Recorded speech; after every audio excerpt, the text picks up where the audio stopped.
Околу 100 нови диабетичари се откриваат годишно во Кочани. Од нив половина се со инсулинска терапија. Бројката на диабетичари постојано е во пораст. Имаме некаде скоро 1000 инсулинозависни диабетичари. Тоа е бројка за која што имаме некои податоци, а инаку со останатите заедно кои се на таблетарна терапија, нашите проценки се дека веќе имаме преку 2000 диабетичари во општина Кочани. Популацијата е од најмали до највозрасни. За жал, секогаш спомнуваме дека и децата се зафатени со оваа лоша болест. Колкава е нивната бројка? Околу 30 на дечиња.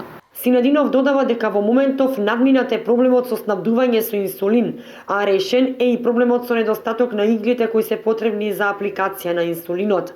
Но здруженијата се соочуваат со финансиски проблеми, па затоа се редуцирани и активностите. Затоа што ние како здружение се финансиравме единствено со дотациите кои ги даваше Сојузот на здруженија на диабетичари. Еве, втора година поред како ние не добиваме никакви финансиски средства од Сојузот, бидејќи и Сојузот неговите финансии се редуцирани, намалени и со недостаток бараме спонзорства во делот на игли, за ланцети за мерење на шеќер.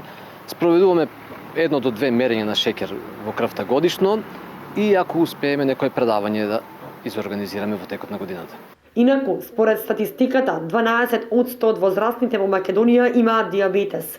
14 ноември се одбележува како светски ден за борба против диабетесот, чија цел е да се подигне јавната свест за болеста и да се преземат мерки за превенција и подобро справување со неа.